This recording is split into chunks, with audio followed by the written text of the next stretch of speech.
Hi friends, ഞാൻ ഇന്ദു. ഈ back കളക്ഷൻ്റെ പുതിയൊരു വീഡിയോയിലേക്ക് സ്വാഗതം. ഞങ്ങളുടെ നാട്ടിൽ ഡബ്ലോളി എന്നും മറ്റ് പല സ്ഥലങ്ങളിലും ലവ്ലോലിക്ക, ലൂബിക്ക, ലൂബി എന്നൊക്കെ പേരിൽ അറിയപ്പെടുന്ന ഒരു പഴം വെച്ച് ഇന്ന് നമുക്കൊരു അച്ചാറുണ്ടാക്കി നോക്കാം. ഈ അച്ചാറിന് വേണ്ടി കഴുകി വൃത്തിയാക്കി വെച്ചിരിക്കുന്ന ഡബ്ലോളിക്കയാണ് ഈ എടുത്ത് വെച്ചിരിക്കുന്നത്. നിങ്ങൾക്കറിയാമല്ലോ, ഇതൊരു നല്ല ചുവപ്പ് നിറമുള്ള ഒരു കായാണ്. നല്ലതുപോലെ പഴുത്ത് കഴിഞ്ഞാൽ നല്ല ചുവപ്പ് നിറവും, അത് കുറച്ചുകൂടി പാകമായാൽ ഒരു കറുപ്പ് കലർന്ന ചുവപ്പ് നിറവുമാണ്. ഒരു നല്ല രസകരമായ പുളിയുള്ള ഒരു കായാണിത്.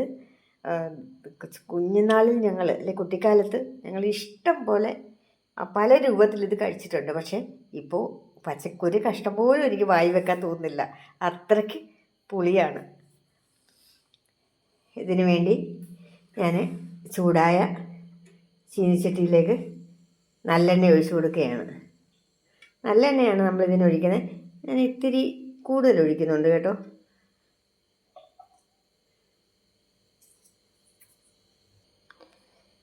എണ്ണ നല്ലപോലെ ചൂടായിട്ടുണ്ട്. ഇനി നമുക്ക് കുറച്ച് കടുക് അതിനുള്ളിലേക്ക് ഇട്ട് കൊടുക്കാം.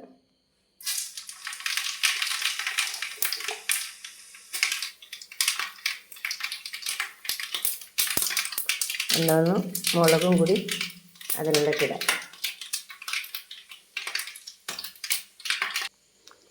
കടുക് പൊട്ടി തീർന്നപ്പോഴേക്കും നമുക്ക് അതിനുള്ളിലേക്ക് ഇട്ട് കൊടുക്കാം. അത് കുറച്ച് നേരം ഒന്ന് ഇളക്കി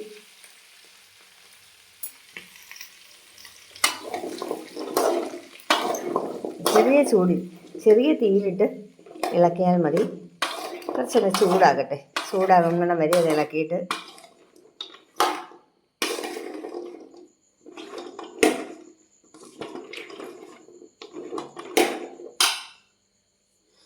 ഇനി ഇതിലേക്ക് നമുക്ക് മുളക് പൊടി ചേർക്കാം. ഒരു 2 സ്പൂൺ, 2 പോരാ, ഒരു 3 സ്പൂൺ മുളക് പൊടിയാണ് ഞാൻ ഇതിന് ചേർത്ത് കൊടുക്കുന്നത്.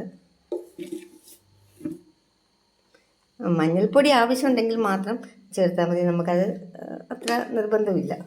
കാരണം ഒരു കളറ് കിട്ടാൻ വേണ്ടിയൊക്കെയാണ് നമ്മളിത് സാധാരണ ചേർക്കുന്നത്. ഒന്ന് ഇളക്കി ചേർക്കാം.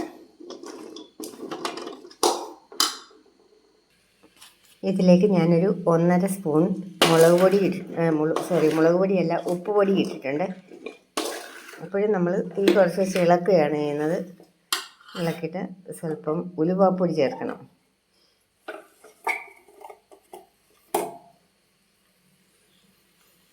ഉലുവാപ്പൊടി ഇത്തിരി കൂടിയെന്ന് പറഞ്ഞ് അതിന് പ്രശ്നങ്ങളൊന്നുമില്ല. കാരണം ഇതിനൊരു സ്വല്പം പുളി കൂടുതലുള്ള പഴമല്ലേ. അപ്പം നമ്മൾ ഉലുവാപ്പൊടി ചേർക്കുക. പിന്നെ കുറച്ച് കായത്തിൻ്റെ പൊടി ചേർക്കുക.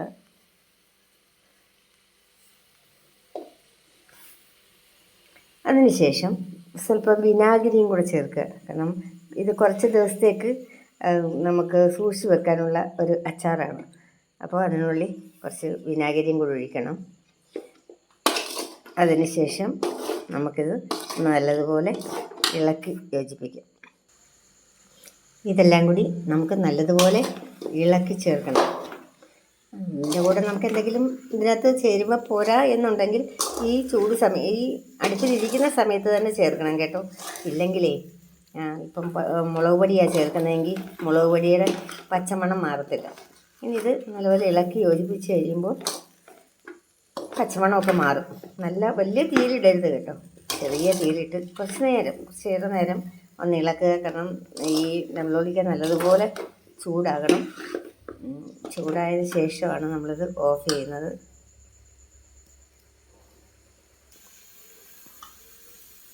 ഇപ്പോൾ ഇത് നല്ലതുപോലെ കുഴഞ്ഞു വന്നിട്ടുണ്ട്. ഞാൻ സ്വല്പം കായപ്പൊടിയും കൂടി ഇതിനകത്ത് ഇട്ടിട്ടുണ്ട്. ഇത് നല്ലതുപോലെ കുഴഞ്ഞ് നല്ല പരുവായിട്ടുണ്ട്. ഇപ്പം ഇതിനെ തീ ഓഫ് ചെയ്തിട്ടില്ല കേട്ടോ. ഞാൻ ചെറിയ തീയിലാണ് ഇളക്കിക്കൊണ്ടിരിക്കുന്നത്. ഇപ്പോൾ ഈ ഡബ്ലോളിക്കയിൽ മുഴുവൻ ഈ അരപ്പെല്ലാം നല്ലതുപോലെ പിടിച്ചിരിക്കുകയാണ്. നല്ല പരുവമായിട്ടുണ്ട്. എന്താ നോക്കി, അത് എനിക്ക് ഒരു കൈ കൊണ്ട് മാത്രമേ, ഒരു കൈ കൊണ്ട് വീഡിയോ എടുക്കുകയും ചെയ്യുമ്പോൾ എനിക്കിതെല്ലാം കൂടെ ചെയ്യാൻ പറ്റുന്നില്ല. അതുകൊണ്ട് ഞാൻ ഇടയ്ക്കിടയ്ക്കൊന്ന് കട്ട് ചെയ്തിട്ട് എടുക്കുന്നത്.